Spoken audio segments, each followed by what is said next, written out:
Hi, my name is Paul Arnold, sometimes known as the Stuttering Professor. I'm a strategic planner, facilitator and trainer, amongst other things. And as you can see, I read a lot of books and I've summarised over 50 business-related books. So today I want to talk to you about this, one of the all-time classics, Good to Great by Jim Collins. The subtitle is Why Some Companies Make the Leap and Others Don't. Now, the one-liner is probably a simplistic thing, which is great companies focus on what they do best. And the core nuggets of this book is this idea about good is the enemy of great, and that what great companies do is they focus on what are they really, really good at in terms of products, their customers and businesses. And they aspire to high levels of excellence and are never content to become complacent. And they have leadership that is not ego-driven and have organisational cultures that embrace constant and never-ending change.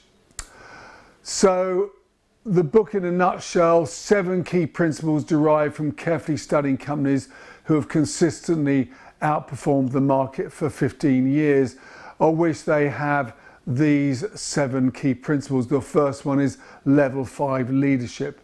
The next one, first who, then what. Then number 3 is confront the brutal facts, yet never lose faith. Number 4 is the hedgehog concept. Number 5 is a culture of discipline. Number 6, technology accelerator. And number 7, the flywheel and the doom loop. So let's explore some of these in a little bit more detail. The first one is level 5 leadership, and it's about having principled leadership, not personality driven leadership. Great leaders have this real mix of personal humility, but with intense professional will and ethics, where the company comes first. Having people who are more focused on their personality, on their ego, gets in the way with what's the right thing for the company, not what's the right thing for the leader. So great organisations have these leaders who take responsibility and have the courage to do what must be done for what is right for the company. And they don't budge from those high standards. So this level 5 leadership they talk about.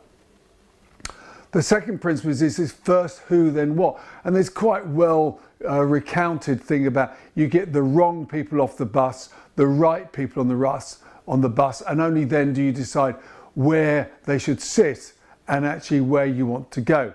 Now, I don't know if I totally agree with all of that, because I think you'll decide where you want to go and then make sure you've got the right people on the bus to be sitting in the right seats to go where you want to go. But underlying that is something which I absolutely do concur with, is that talent is the ultimate key driver of growth. And that, to quote Packard's law, no company can grow faster than its ability to get enough of the right people. So quality of people is absolutely the key criteria that drives the growth of an organisation.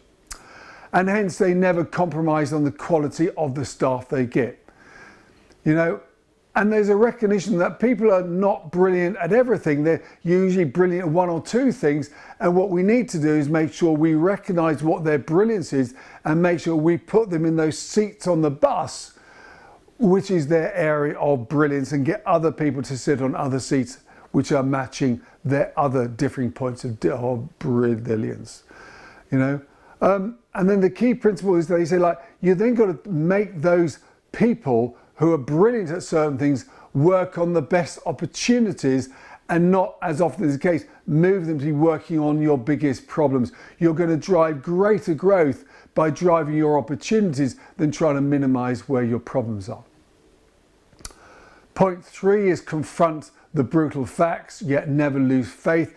And he talks about Jim Stockdale, highest ranking military officer in the Hanoi Hilton during the Vietnamese War.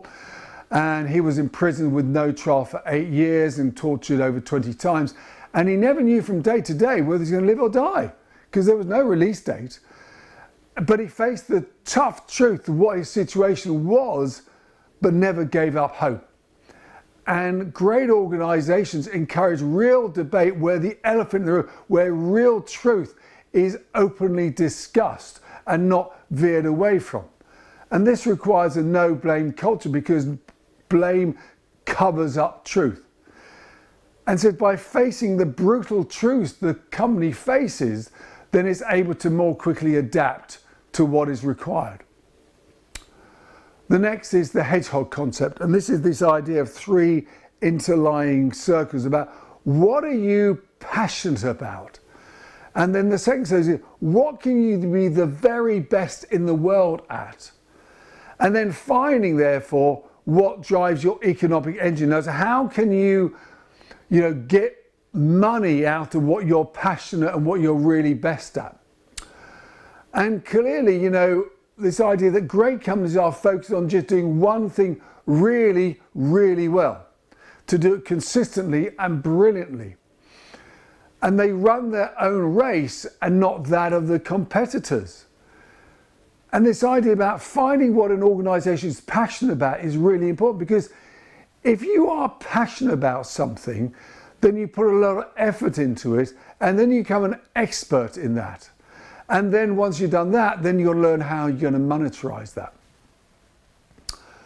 Number 5 is having a culture of discipline. This idea, great organizations set and rigorously hold to really high standards, and they do not flinch from doing what must be done to maintain those high standards. So they're disciplined to not get distracted by other opportunities, to stay focused on what they think they are really, really good at.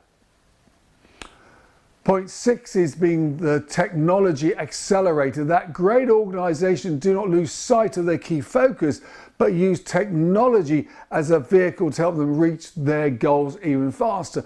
And maybe in the AI world we're now living in, that is ever more prescient. Now, no technology can make you a level 5 sort of leader, but however, we know that this can really help drive the speed of an organization. And it allows you also to adapt more quicker and be more efficient and more effective. Number 7 is the flywheel and the doom wheel. And this idea that you need a degree of persistence and perseverance and patience, because it takes some time to get that flywheel moving, and also initial slow growth, but you're still doing the right stuff, but eventually it's going to grow and grow and grow. And then at that point, you're then going to see this circle moving up.